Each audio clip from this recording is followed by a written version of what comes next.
She was just a waitress, nameless, unnoticed, invisible to the powerful guests swirling through the marble halls of America's elite. But when Nyla Carter wandered into a private hallway of the Millionaire's mansion, she froze. There, framed in gold, was a photo of a little black girl in a pink dress. Her. Why was a picture of her as a child, one she hadn't seen in over 20 years, hanging in Graham Wexler's house? The very man who built $1 billion foundation off the story of his dead wife and daughter. Could it be a coincidence or something far darker? Was she really abandoned or erased? As Nyla begins unraveling a mystery buried in forged documents, false grief, and public adoration, one question grows louder than the rest. What happens when a daughter the world thought was dead comes back to expose the man who buried her for profit? Stay with us as we dive into this powerful story of identity, betrayal, and justice, because some truths refuse to stay silent. Don't forget to like, share, and subscribe to the channel to follow Nyla's unforgettable journey. The clink of champagne flutes and the hush of velvet-covered conversations buzzed like static in the background. Crystal chandeliers floated above the guests like frozen galaxies, casting cold light across the black marble floors of the Wexler estate. But Nyla Carter wasn't admiring the architecture. She was focused on not dropping her tray. Sweat lined her palms, despite the chill of the air-conditioned ballroom. She adjusted her grip on the polished silver tray, each glass quivering slightly as she weaved between tuxedos and designer gowns. She had worked events before, plenty of them, but none like this. Not here, in Hawthorne Ridge, where wealth wasn't just worn, it was worshipped. She was just a waitress, one of many, invisible, at least. She thought she was. Restrooms down the main hall. A colleague had whispered to her an hour ago. But now, after 20 minutes of wandering in heels that pinched and hallways that all looked the same, Nyla was sure she was lost. She turned down a quiet corridor, no music, no murmurs, just silence. Velvet carpet swallowed her footsteps. The air changed cooler, heavier, like it hadn't been disturbed in years. The lighting was dimmer here, more intimate, with framed artwork lining the walls. Then she saw it. Her breath hitched. There, nestled between oil portraits and silver-framed landscapes, hung a photo, small, delicate, out of place among the grandeur. A simple frame, golden. Inside it, a little black girl, no more than 4, smiling shyly, her curls wild and unbrushed. Her dress faded pink with tiny daisies, a little smudge of jelly on her chin, and a mark just under her left eye. Nyla's fingers began to tremble. The tray tipped, a flute toppled, clinked against the edge, but didn't fall. She stepped closer. Her breath fogged the glass. She wiped it instinctively and froze. She knew that photo. She didn't remember when it was taken or who took it. But she remembered the dress. She remembered the jelly. She remembered how her foster mom used to call her messy and laugh about it when she was small. She remembered tracing the outline of that same pink dress in crayon when she was 5, sitting in her first group home. But that photo, the original, how could it be here? Her name hadn't been Nyla Wexler. Not ever. It had always been Nyla Carter.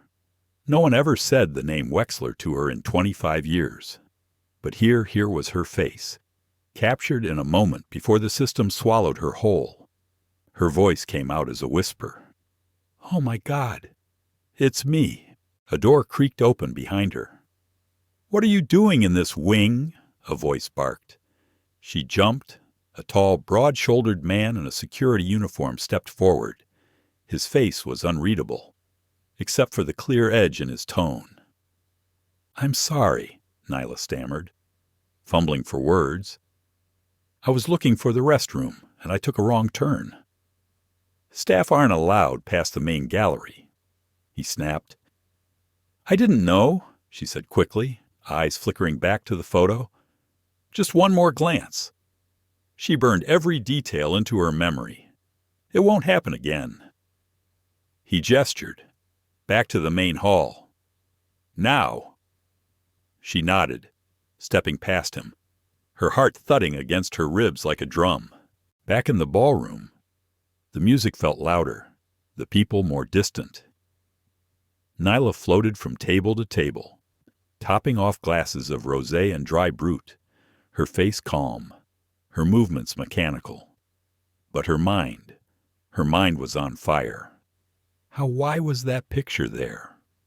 She turned her head slightly, toward the stage, and there he was, Graham Wexler, the man of the hour, standing under a spotlight, tuxedo tailored to perfection, salt and pepper hair combed like a senator. The crowd watched him with reverence, hanging on his words. "And so," he said, his voice smooth and practiced, "it is with great humility that I dedicate this evening to the children who are still waiting for love, for stability, for someone to care." Applause erupted. He raised a hand, allowing a few more lines of feigned humility. "I know what it means to lose, to live with grief, to try and build something meaningful out of it." The applause grew louder. Nyla felt her stomach twist. The man who spoke like a saint, the man they celebrated for his foundation's work with orphans, had her face hanging like a secret in his private hallway.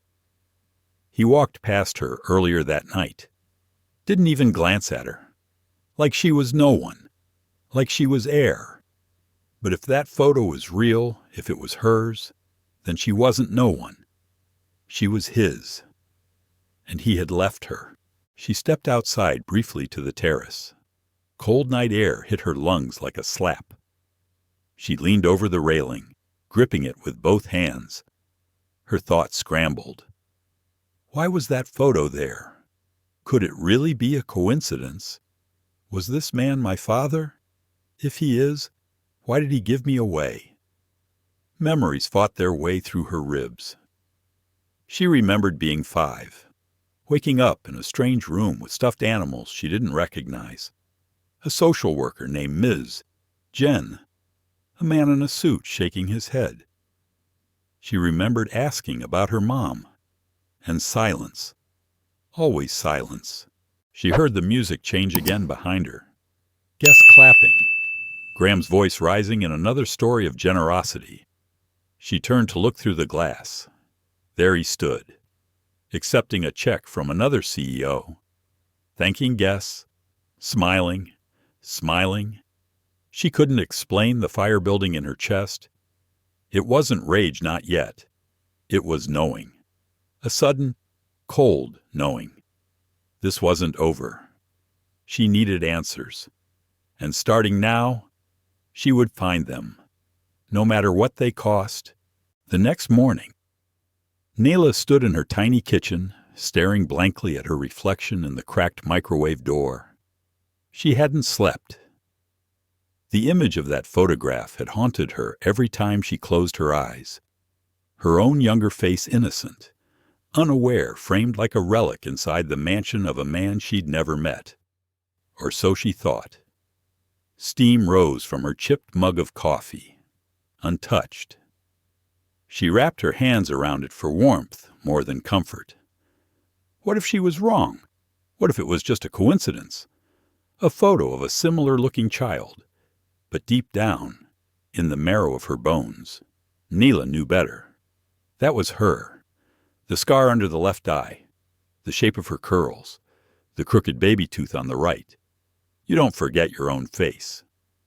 And now that face was hanging in the home of Graham Wexler, a man who was practically American royalty. Tech mogul turned philanthropist, the face of glossy magazines and university lecture halls. He gave speeches about overcoming loss, about creating second chances, about lifting children from the cracks in the system. He had built an empire on empathy, but last night, he walked past her like she was invisible. And maybe that was the cruelest part. He didn't even recognize his own daughter.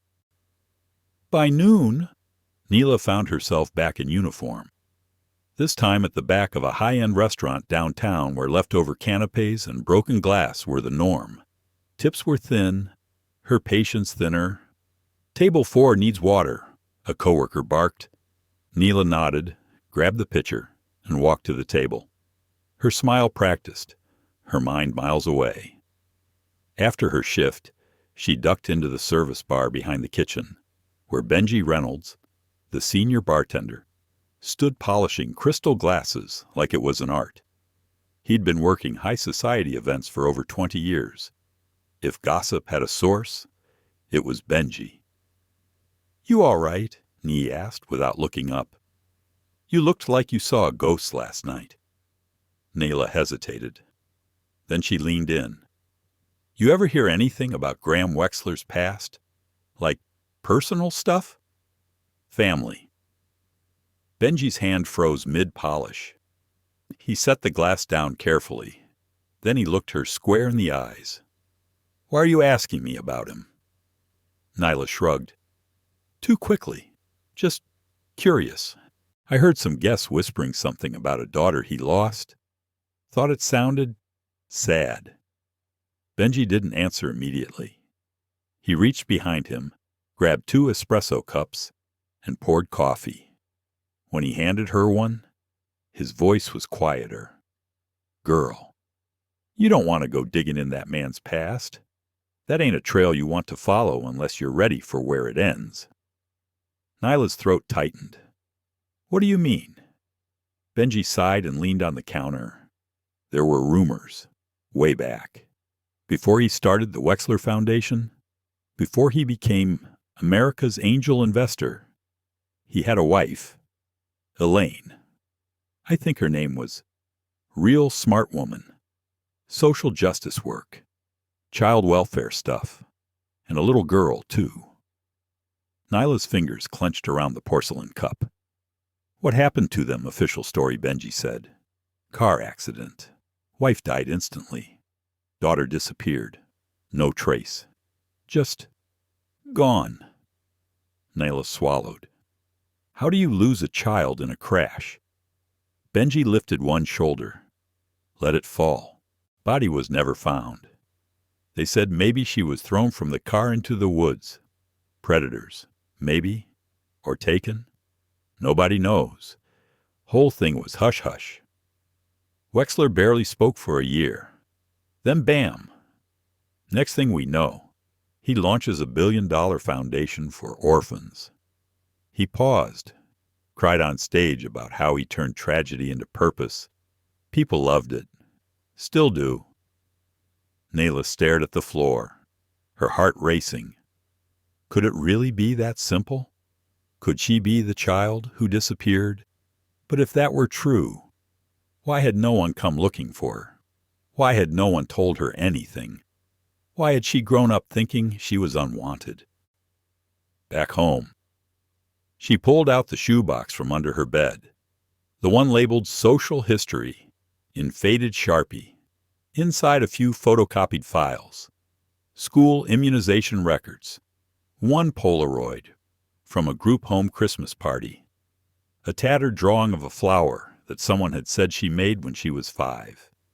But no birth certificate, no adoption papers, no official records before the age of 6. Everything before that had been lost in a fire, according to the first social worker she ever remembered meeting. Convenient, she thought now. Too convenient. She picked up her phone, fingers trembling slightly, and typed in, "Elaine Wexler, plus child welfare, plus car crash." She didn't expect much. The incident was almost 20 years ago, but the third result hit her like a truck. Tragic loss activist Elaine Wexler dies in crash, daughter presumed dead. The Hawthorne Chronicle, March 2004. There was a photo, A black and white headshot. Nyla gasped. The woman had her eyes. Dark, focused, full of conviction. And that name, Elaine Wexler. No. Wait. The article listed her maiden name, too. Elaine Carter. Carter. Nyla's hand trembled. She read faster now. Elaine Carter Wexler. 29 was a child welfare advocate known for her controversial push to expose adoption fraud within private agencies. She and her 4-year-old daughter were believed to have been en route to a confidential interview when the car was found off Highway 71. Elaine was declared dead at the scene. The child was not recovered. Not recovered, not dead, just lost. Nyla leaned back, heart racing. She whispered to herself, as if saying it aloud would make it real, "I'm the girl in the story." She stared at the name printed at the bottom of the article. Graham Wexler, surviving husband. Her jaw clenched. Her chest rose and fell rapidly. "Then why did you never look for me?" she whispered. "And then quieter still, or did you? The next morning." Nyla sat on the bus to work, forehead resting against the cold glass window. City buildings blurred past coffee shops, dry cleaners, mothers rushing their kids off to school. It was all so normal. But inside her chest, chaos. The same 2 words had looped in her brain since last night. Not recovered. She closed her eyes. The article's lines burned into her memory. Elaine Carter Wexler, en route to a confidential interview. Daughter never recovered. And now that photograph, hanging in Graham Wexler's private hallway, like a memory he didn't dare bury, but also didn't dare claim. Was she a secret or a ghost? Her phone buzzed. A text from Benji. "You good?" She stared at it, then typed back, "No, but I will be." By the time she reached the cafe, the early rush was already in full swing. Orders flying, plates clattering, the espresso machine hissing like it was alive. She tied her apron, forced on a smile, and stepped behind the counter. Routine. It was her shield. 2 hours passed before she got a break. She ducked into the alley behind the building, sipping lukewarm coffee. Her legs ached, but her mind was somewhere else entirely. Could Graham have thought she died in the crash? Could he have grieved her honestly? Or had he known? Had he seen an opportunity? Claimed insurance, gained sympathy, and built an empire on a tragedy that wasn't entirely real. Her stomach turned. She remembered a conversation from childhood. She must have been 7, maybe 8. A foster mom, Mrs. Holloway, had looked at her once and said, "Poor thing. No one even came looking." Nyla hadn't thought much of it back then. But now, that phrase echoed like a curse. She pulled out her phone again.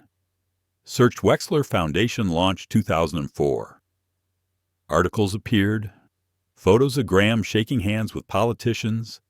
Headlines praising his transformative grief after the devastating loss of his wife and daughter.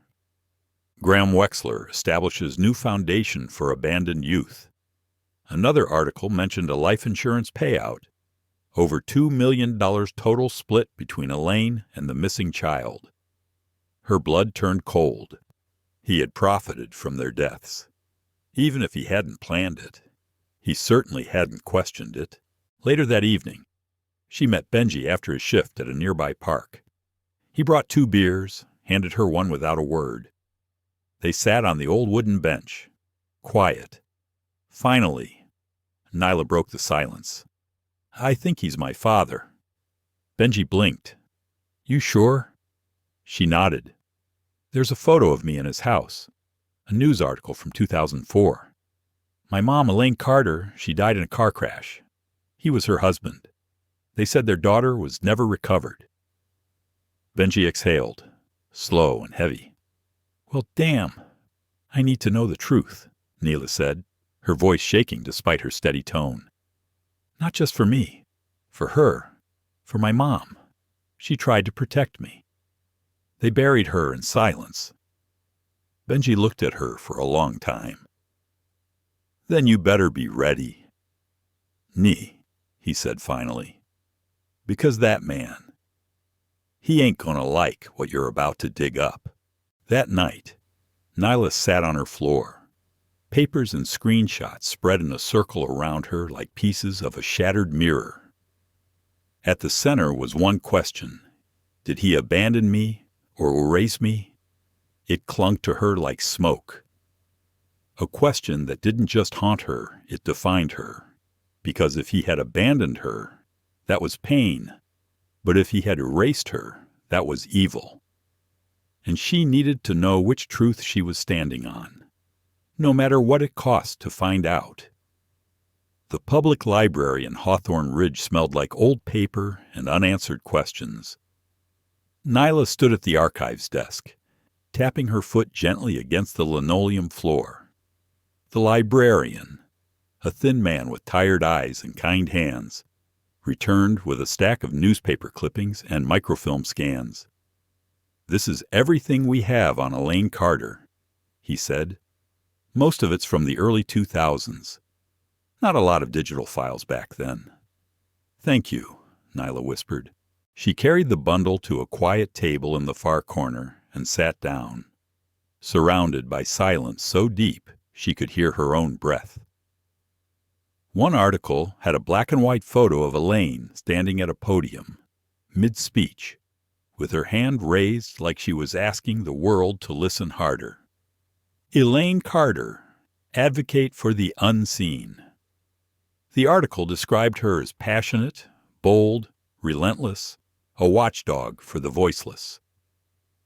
It said she had launched a private investigation into corrupt adoption agencies, claiming they were profiting from undocumented placements. Nyla's hands trembled as she turned the page. Another clipping, dated 2 weeks before the car crash, showed Elaine outside the state courthouse. She looked defiant. We're talking about children who disappear into paperless systems, she said, and no one is held accountable. Nyla's vision blurred. This woman, this mother. Her mother wasn't just a statistic. She had been a warrior, and warriors make enemies. The next article was shorter. Child advocate dies in car crash. Daughter presumed dead. It quoted a police report stating that Elaine's car had veered off the highway late at night. Mechanical failure, they said. The daughter was never recovered. But something didn't sit right. Why was a mother with a target on her back driving alone on a rural road with her daughter? And more importantly, why had the investigation stopped so quickly? Later that night, Nyla sat on the fire escape outside her apartment, legs pulled to her chest, the files spread beside her. The city buzzed below, but her mind was stuck in 2004.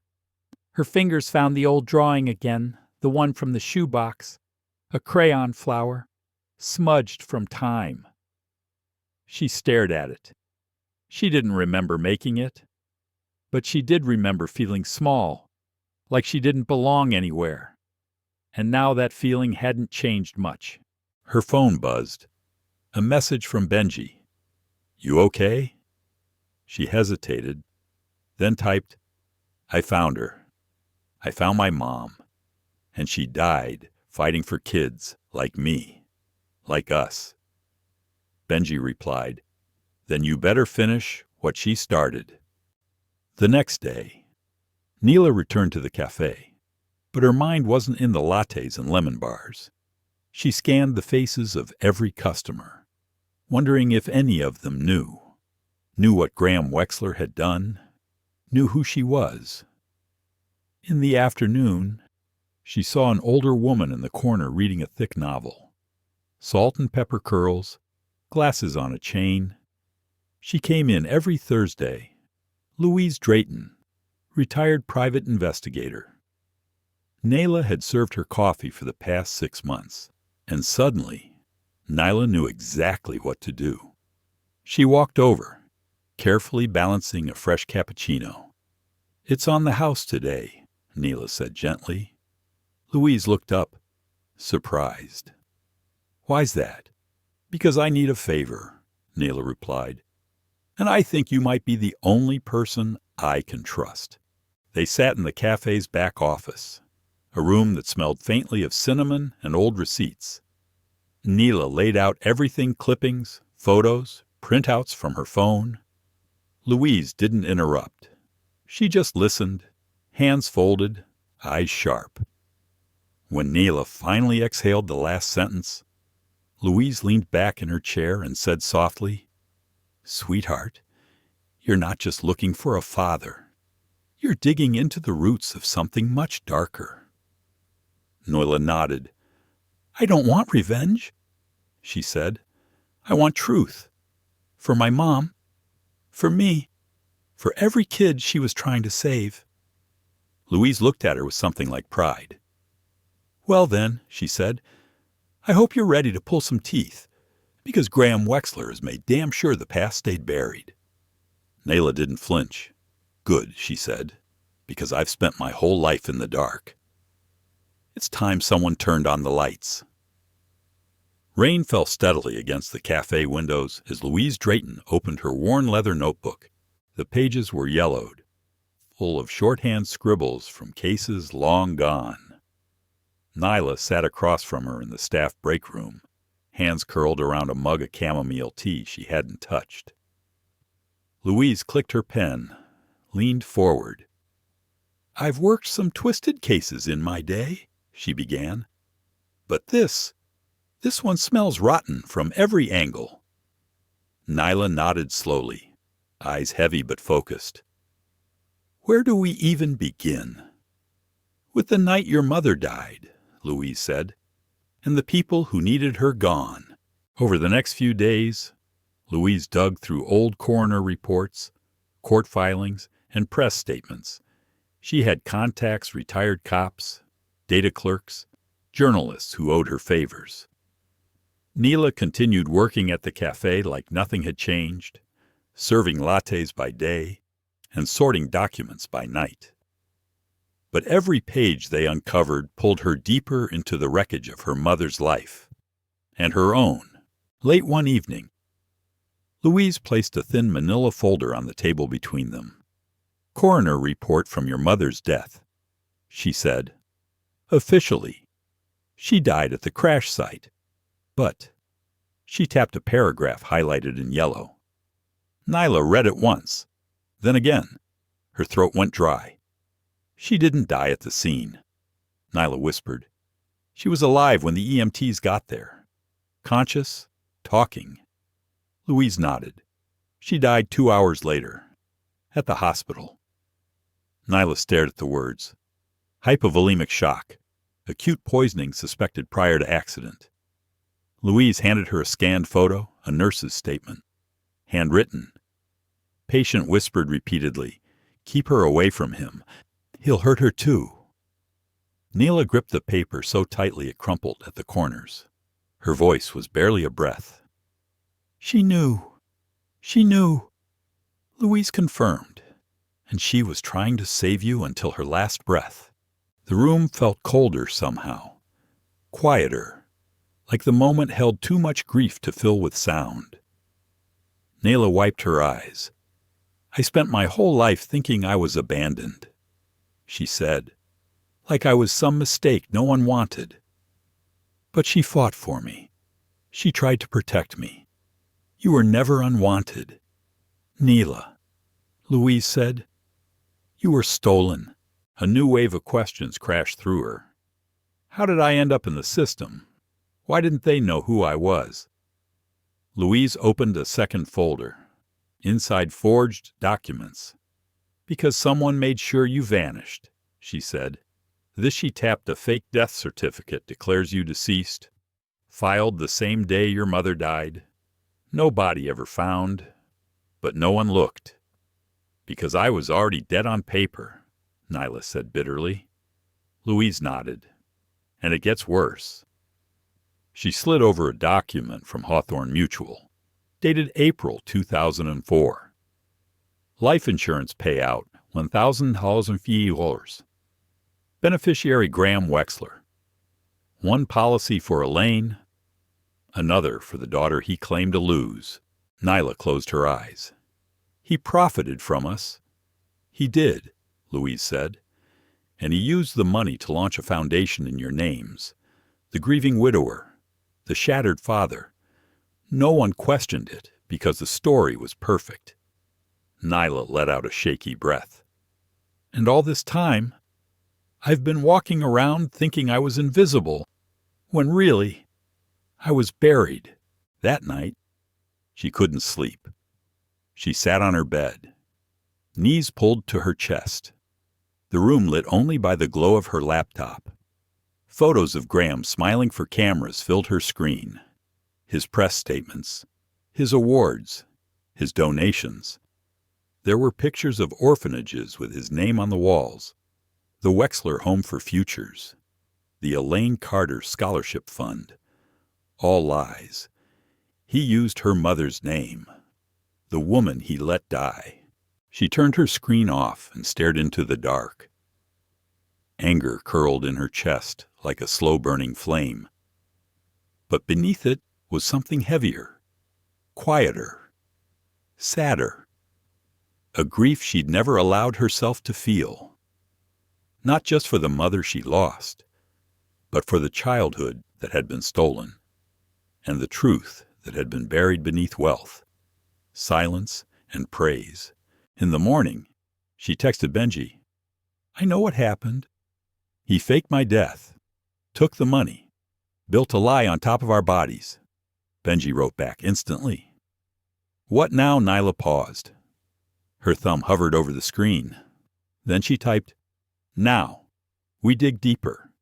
I want every receipt, every dollar, every name. I want to know what else he's hiding. And then I'm going to show the world who he really is." Nyla had always believed that truth lived in memories. Turns out, it also lived in paperwork. Stacks of it. Louise laid the evidence across the table like pieces in a crime board, because that's exactly what it was. Receipts, transfers, certificates, signatures. But one document sat in the center like a bullet. Certificate of death. Nyla Elaine Wexler, age 4.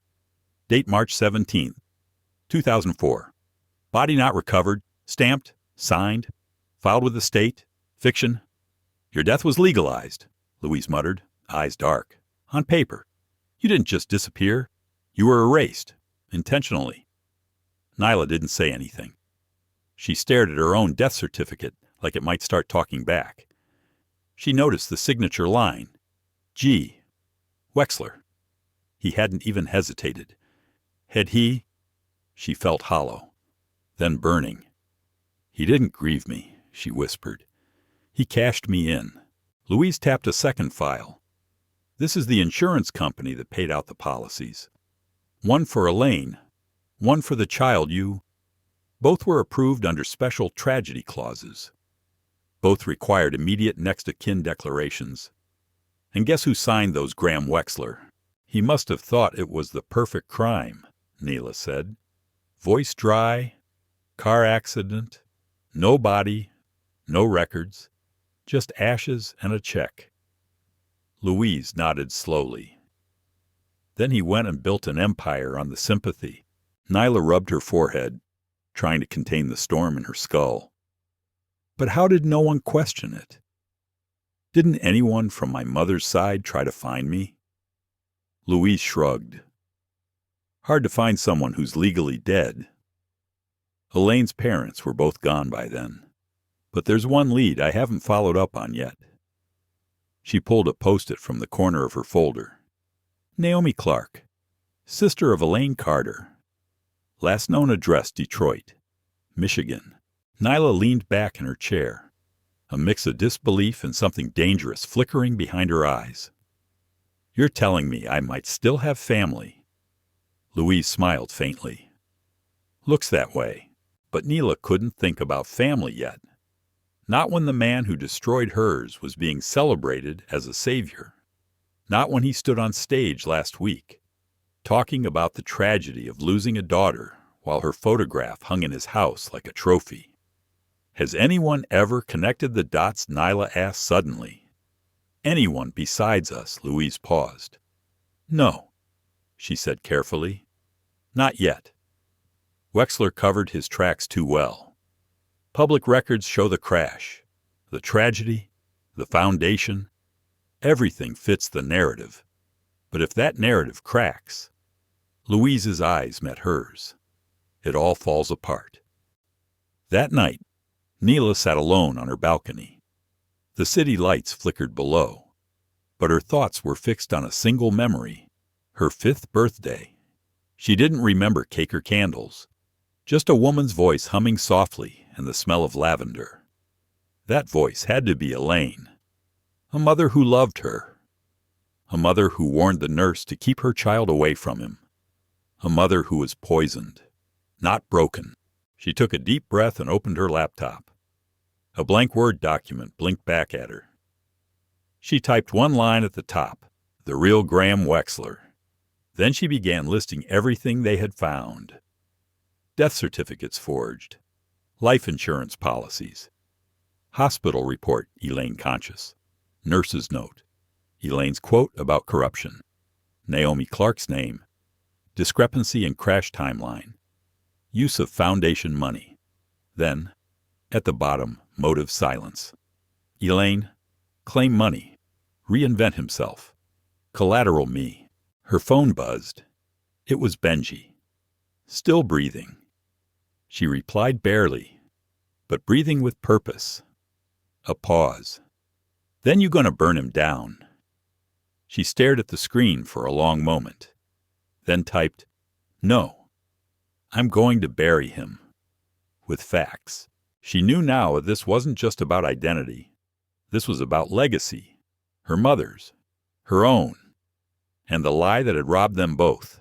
In the stillness of that night, Nyla whispered a promise to the empty air. He thought I was gone, but I'm still here, and I'm going to finish what you started." Nyla had always known men like Graham Wexler existed, men who smiled with polished teeth and said all the right words on camera, while leaving ruin behind closed doors. But this wasn't just another monster in a suit. This one was her father, and that truth haunted her every time she closed her eyes. Louise slid a new file across the cafe table the next morning. Inside were old business records, ledgers, donations, and tax forms from the Wexler Foundation's earliest years. "Take a look," she said. "You'll want to sit down for this." Nyla flipped through the paperwork. At first, it all seemed typical: donor receipts, government grants, even private gifts from celebrities. But then she saw it, buried in a 2005 ledger, a consulting payment, $90,000 to a defunct agency called Eastwood Adoptions, Inc. "What's this?" she asked, brows tightening. "Eastwood," Louise replied slowly, "was one of the very agencies your mother was investigating when she died." Nyla's stomach twisted.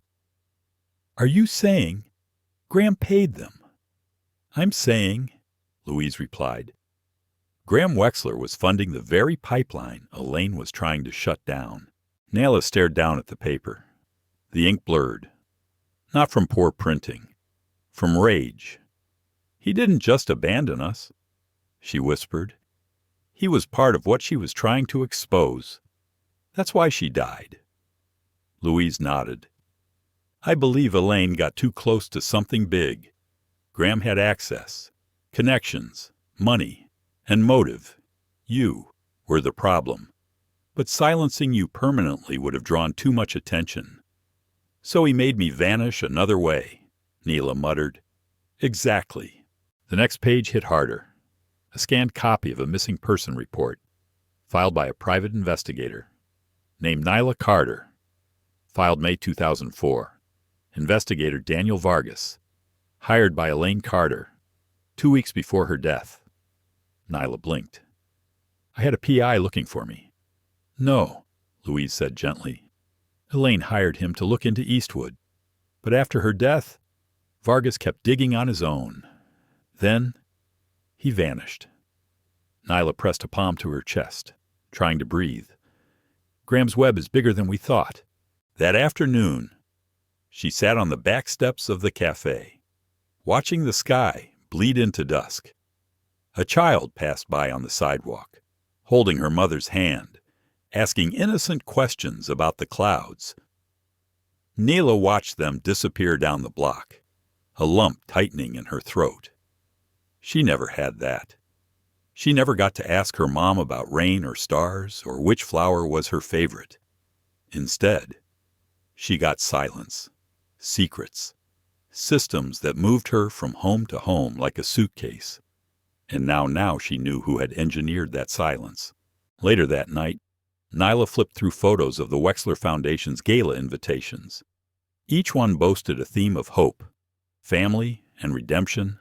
Each one praised Graham for turning grief into purpose. She imagined his speeches, the tears he probably conjured on cue. He had turned his wife's death into a myth, his daughter's disappearance into a branding tool. And no one had questioned it, because monsters don't always snarl. Sometimes they smile. Her internal conflict deepened.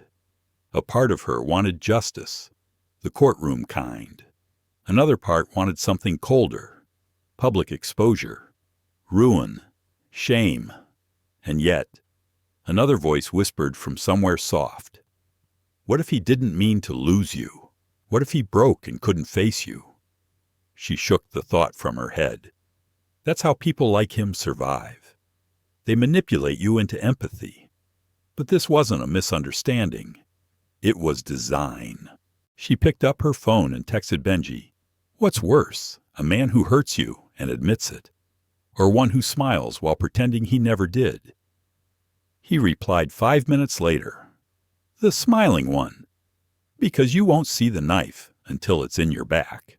Nyla stared out her window into the night, and for the first time, she knew what she was going to do.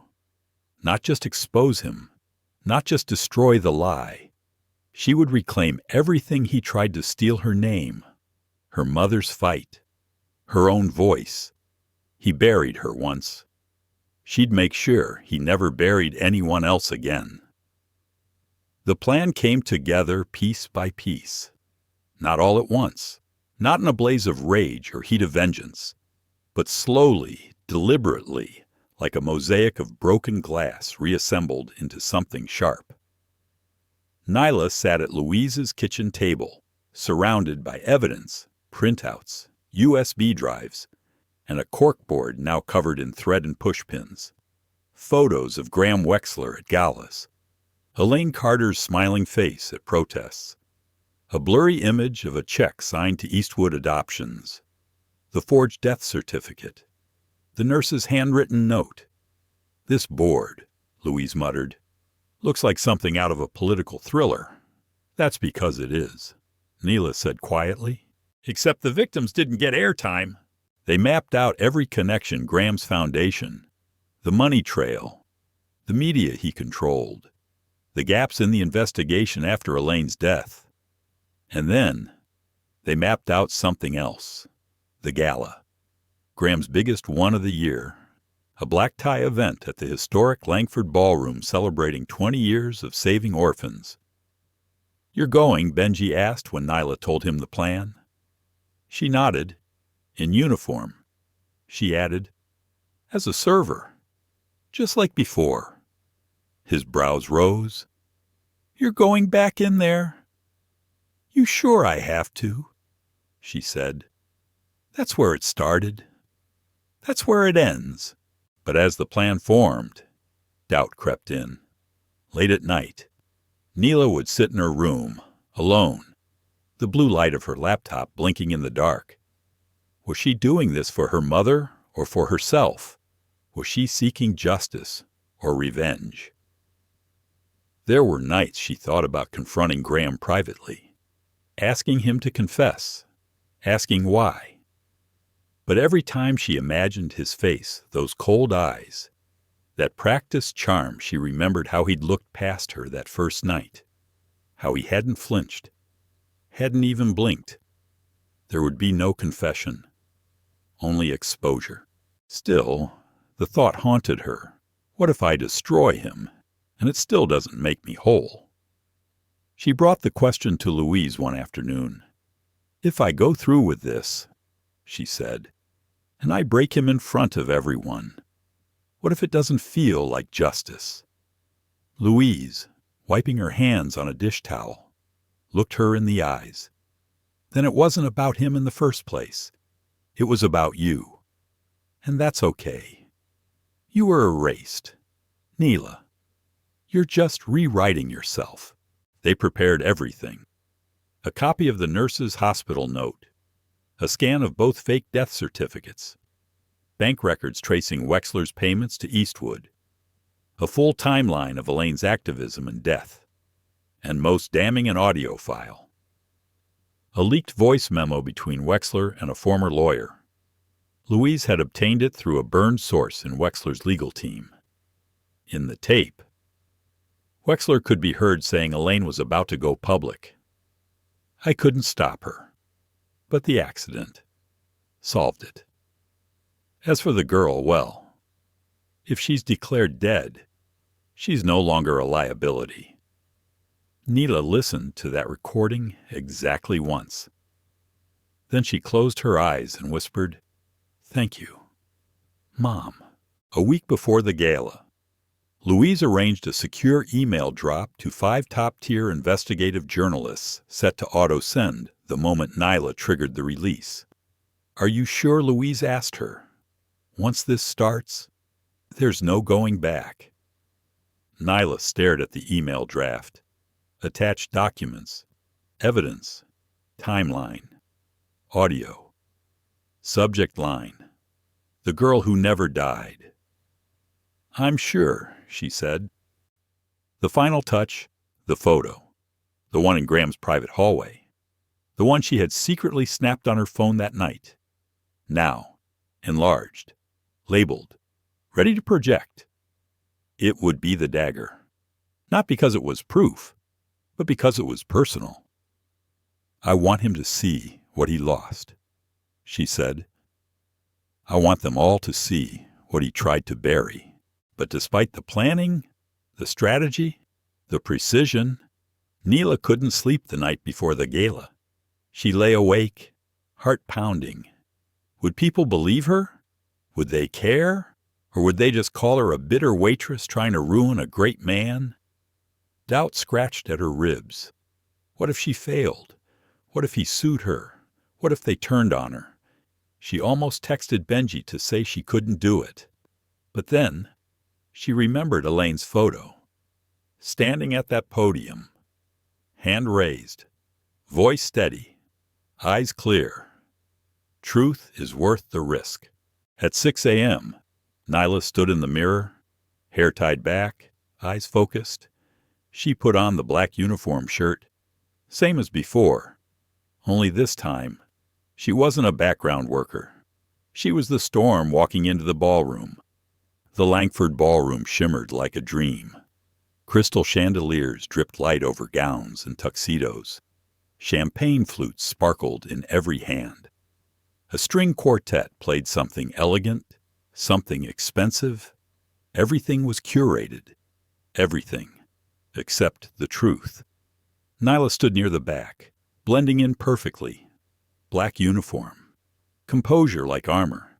A silver tray in her left hand. A plan sharper than glass in her right. Her heart pounded, but her steps were even. She wasn't here as a guest. She was here as a ghost. The one they all forgot. The one he buried. And tonight, he'd learn. She didn't stay buried. Across the ballroom, Graham Wexler stood on stage, bathed in soft gold light. The crowd leaned in as he spoke, his voice calm, steady, a master at the podium of performance. "We gather tonight," he began, "to honor the children still waiting for their forever homes, to offer them what I, tragically, could not offer my own, Polite nods. Sad smiles. Graham paused. His voice dipped into that rehearsed ache. My daughter was 4 when I lost her. Her name was Nyla. She was the sun to my sky. Nyla felt her throat burn. The sun to your sky. You left me in the dark. He continued. She disappeared in a crash that also took my wife. For years, I grieved, but I turned my pain into purpose. The room erupted in applause. Donors smiled, hands over hearts. A few even dabbed their eyes. Nyla inhaled deeply. Time. She stepped forward, moving past the curtain that separated staff from spectacle. A host near the podium reached for the mic to introduce the next speaker, but Nyla was faster. "Excuse me," she said, her voice clear. Her hand slid the mic from the assistant's grasp with surgical calm. Eyes turned, confused at first, then curious, then tense. Graham looked at her like he was seeing a stranger, a server, a problem to manage. "Miss," he said, tight smile. "You're not authorized to. I'll be brief," Nyla interrupted gently. "As the daughter of orphans, your speech touched me deeply, especially when you said you lost a child." Murmurs, uneasy glances. She stepped up beside him. "Can I ask you something, Mr. Wexler?" He stiffened. I don't see how that's relevant." She leaned toward the mic. "When you say you lost your daughter, do you mean you misplaced her, or did you just declare her dead and move on?" Gas scattered through the ballroom like falling glasses.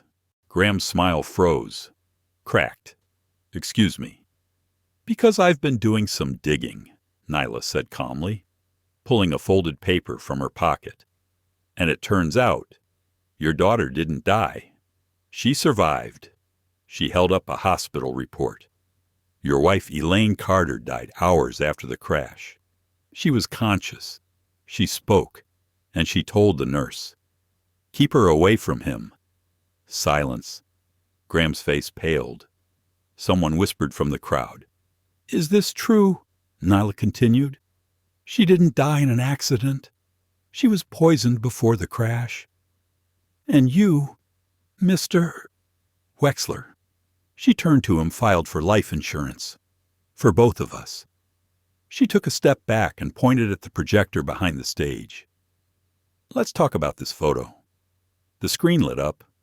There she was, little Nyla, pink dress, messy curls, smiling sweetly, a caption underneath. "To the best daddy in the world. I love you, Nyla." Another wave of gas. Graham's lips moved, but no sound came out. Nyla turned back to the crowd. "For 20 years, I lived in the shadows of a lie, while he gave speeches, while he cashed checks, while he built a brand on our graves." She pulled out a USB drive and held it high. "Everything is on here. The fake death certificates, the payments, the forged forms, even a recording of him admitting I was a liability." She turned to Graham one last time. "And now, Daddy, your liability is standing in front of you, alive and very loud." The ballroom erupted not with applause, but confusion, anger, outrage. Paparazzi raised their cameras. The host whispered into a headset. Graham reached out, perhaps to silence her, perhaps to beg. She stepped back, unshaken. "You silence my mother," she said softly, "but you won't silence me." For a moment, the ballroom didn't move. No one clapped. No one whispered. It was the kind of silence that only happens when the truth is too loud to ignore. Graham Wexler stood frozen, hand half raised, face pale beneath the stage lights, his breath shallow, his mouth open, but nothing came out. And Nyla. She had never stood taller. Behind her, the projector still displayed the childhood photo. "To the best daddy in the world. I love you." a sentence that now landed like a weapon. Someone in the crowd finally broke the silence. That's her daughter. Is this real? Did he really declare her dead? The murmurs swelled, unease spreading like fire. Graham cleared his throat, tried to gather himself. I don't know who you are, he said, voice shaking. But this is slander. Nyla calmly opened the manila folder in her hand. You filed this death certificate, she said, holding it up. You claimed a child died, even though no body was ever recovered. Another sheet. You collected $1 million in life insurance money, half of it, from a policy on a 4-year-old girl. Me. A gasp rippled through the front rows. Nyla stepped back, letting the papers speak louder than she ever could. One man stood up, a journalist from the Hawthorne Chronicle. He raised his phone. Do you have proof of the audio you mentioned? Yes, Nyla said. She reached into her jacket and pulled out the USB drive. I emailed every major press outlet 5 minutes ago. Check your inbox. Phones lit up like Christmas. Thumbs flew across screens. Then came the sound. Speakers crackled, and suddenly, the ballroom filled with Graham Wexler's voice recorded, raw, unmistakably real. Elaine was about to go public. I couldn't stop her, but the accident solved it. As for the girl, well, if she's declared dead, she's no longer a liability. Gasps turned into shouts. People stood, some filmed, others turned to leave. Graham staggered, knocking the podium slightly as he reached for the mic. This is being twisted, taken out of context. A woman near the front stood. She was a child. Graham's jaw clenched. I built this foundation to honor them.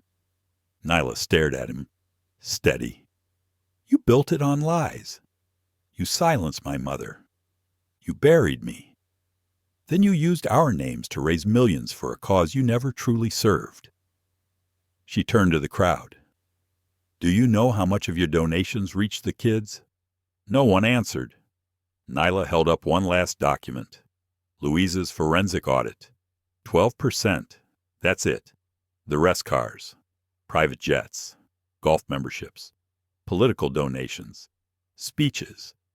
A second journalist shouted from the back. Is that true? Nyla nodded. All of it's in the files. Verified. Cross-checked. Graham looked around. His empire, this kingdom of praise and polished deception, was crumbling. One truth at a time. His assistant stepped toward him, whispering urgently. He waved her off. He looked at Nyla, and for the first time not as a server, not as a stranger, but as his daughter. There was something in his eyes then. Not shame, not love, just fear. Security began moving toward the stage. Nyla handed the microphone to one of the reporters and calmly walked off. Head held high. The crowd parted around her like the sea. Not one person tried to stop her. Outside the ballroom, flashing red and blue lights lit the night. FBI agents stepped through the entrance. Camera crews rolled in, and somewhere in the distance, Nyla heard sirens echoing against the marble walls of the life Graham built on corpses and cover-ups. He wouldn't walk out of this. Not as a philanthropist, not as a father, not even as a free man. Nyla stood under the portico, the cold air brushing against her skin, the city humming in the background. She had pictured this moment for months, but it didn't feel like victory. It felt like release, like opening a wound and finally letting it breathe. Louise joined her a few minutes later, coat draped over her arm. You did it, she said. Nyla gave a tired smile. We did. 6 weeks later, Graham Wexler's name no longer graced the side of the children's wing at Hawthorne Ridge Memorial Hospital. The plaque had been removed. The gold letters melted down, and the wall now bore a new name, the Elaine Carter Center for Child Advocacy. Nyla stood at the edge of the grand opening, hands tucked into the pockets of her coat. She didn't like crowds anymore, not after the gala. But this wasn't about her. This was about her mother. Naomi Clark had arrived quietly that morning. Elaine's sister, Nyla's only living blood. Their first conversation had been hesitant, cautious, two strangers trying to map the line between memory and myth. But when Naomi saw Nyla's face, she whispered, "You have her eyes." Then she pulled from her purse a photograph.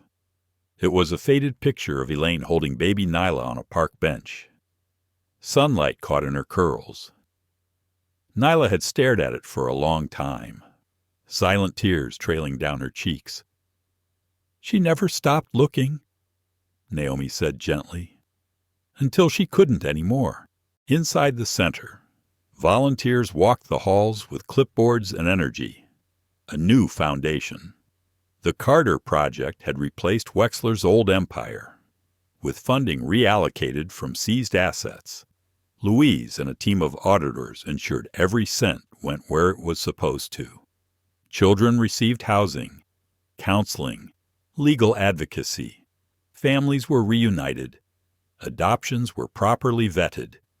And perhaps most remarkably, Nyla had taken the helm. Executive Director, a title she never imagined, but now carried with quiet pride. On the wall near her office, 5 framed letters hung in glass. Letters from children. Letters like, "Miss Nyla, my little brother got adopted today. He said thank you. I do too. And because of you, I get to go to school without being scared. I want to be like you when I grow up." Louise walked in holding coffee. "Here," she said, setting it on the desk. "You've been in meetings since sunrise. Rest." Nyla smiled. "You sound like a mom." Louise chuckled. "Somebody's got to keep you from becoming a machine." Nyla paused, looked around the office. Photos of her mother, a copy of the original hospital report, a framed scan of the crayon flowers she'd drawn as a child. "Do you think she'd be proud?" she asked softly. Louise didn't hesitate. "I think she already is." Later that day, Nyla walked through the children's reading room. Colorful beanbags, storybooks lining the walls, laughter echoing down the hallway. She passed a bulletin board filled with drawings from the kids. One in the center caught her eye. A stick-figure girl, wild curls, pink dress, big smile. Above it, in shaky handwriting, "My hero." Nyla stared at it, not because it looked like her, but because it reminded her of the photo that started it all, the one Graham kept locked away. She had taken it back, and now it belonged to every child who needed a reason to believe they weren't invisible. That night, Naomi invited her to dinner. Just the two of them. They talked for hours about Elaine's childhood, her activism, her stubbornness, her laughter. "She never gave up on people," Naomi said, "even when it would have been easier to walk away." "She gave up everything for me," Nyla whispered. "No," Naomi said gently. "She trusted the world would one day give you back to her." Nyla nodded, tears stinging behind her eyes. "I hope I'm enough." Naomi reached over and squeezed her hand. "You're more than enough. You're her legacy made flesh." When Nyla got home that night, she found a package waiting at her door. No return label. Inside a letter. Unmistakable handwriting. Graham's. "Nyla, I don't expect forgiveness. I'm not sure I deserve it. But I need you to know I did love you. I just didn't know how to be a father. I was afraid of truth, of shame, of myself. I thought money would buy silence, but it couldn't buy redemption. Maybe you'll throw this away. Maybe that's fair. But if there's a piece of you that still wonders if your father ever thought of you, the answer is yes. Every single day. G. She read it twice, then folded it quietly and placed it in a drawer. She didn't need closure from him. She'd already written her own. 6 months after the night, the truth broke wide open. Nyla stood at the gates of Greenstone Cemetery. A light breeze moved through the trees, rustling the leaves like a quiet applause. She walked slowly, bouquet of white roses in hand, one step after another. Steady now, there was no fear in her stride, no tremble in her fingers, only peace. The new headstone gleamed softly in the morning sun. Elaine Carter, mother, advocate, voice for the forgotten. She sowed seeds of truth. Her daughter made them bloom. Nyla knelt beside it, tracing the inscription gently. "You were right, Mom," she whispered. "He was the monster you feared, but he didn't win." She set the roses down, and the world finally knows who you were. Not a victim, a fighter, a builder, a woman who stood up when others stayed seated. She swallowed back tears, not of grief anymore, but of gratitude. The foundation had grown faster than Nyla ever imagined. With Graham's assets seized and his estate transferred to a victims fund, the Carter Project had expanded into 5 states, 4 new shelters, 92 children placed in vetted, permanent homes, over 200 therapy sessions offered weekly, and for the first time ever a legal defense division for foster youth. People asked Nyla for interviews, magazine covers, daytime talk shows. They wanted sound bites. She gave them truth, not sensationalism, not rage, but quiet power, the kind her mother had lived for. Benji, now the official director of events for the foundation, laughed one day and said, "You know what the papers are calling you?" Nyla raised an eyebrow. "Do I want to know?" He grinned. "The girl who came back from the dead and brought justice with her." She laughed. Dramatic. He nodded. True, though. Sometimes Nyla still had dreams. Of the photo in the hallway. Of Graham's voice trembling under the weight of truth. But mostly she dreamed of the kids. Little ones running through shelter halls. Teenagers reading letters from future families. Siblings reunited. Names finally spoken with love. Not numbers. Those were the dreams worth keeping. On the anniversary of her mother's death, Nyla held a private memorial at the foundation. Just the staff, a few kids, Naomi, Louise, Benji. They lit candles. They shared stories. And Nyla read from Elaine's journal recovered from Naomi's attic, filled with handwritten plans and quotes. One entry struck her the most. "They will try to silence us. But if I plant truth deep enough, maybe my daughter will one day water it. Maybe she'll see the forest I dreamed of." After the memorial, Nyla walked through the halls of the newest shelter. A little girl sat alone by the reading nook, hugging a sketch pad to her chest. Nyla knelt beside her. "Can I see?" The girl hesitated, then slowly opened the page, a crayon drawing of a tall woman holding the hand of a little girl. Behind them, a house with a heart above it. She said, "We're staying here now." The girl whispered, "Not going back."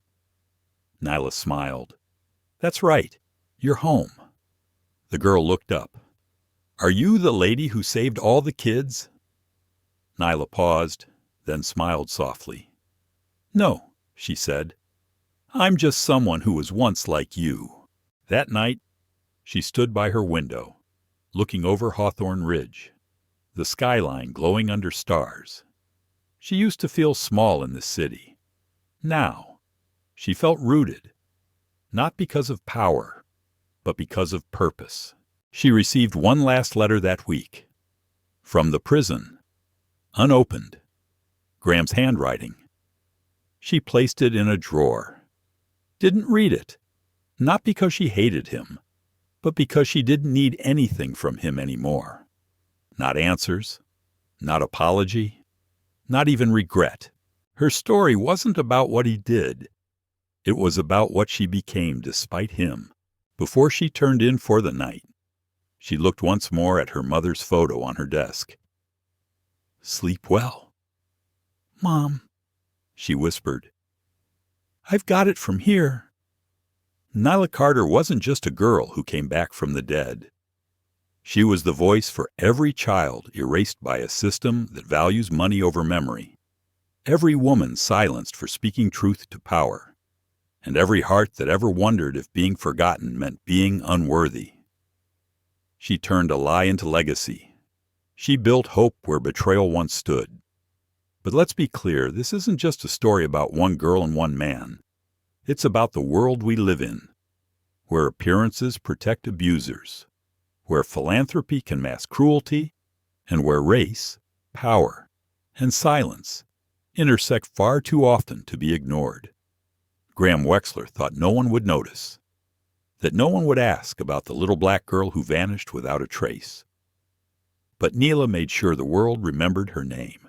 And now, through her courage, hundreds of children have found homes, voices, and futures. If this story touched your heart, if it made you feel angry, inspired, or simply seen, then we invite you to like, share, and subscribe to the channel. Beck, and sometimes it only takes one voice to wake up the silence. The next one could be yours.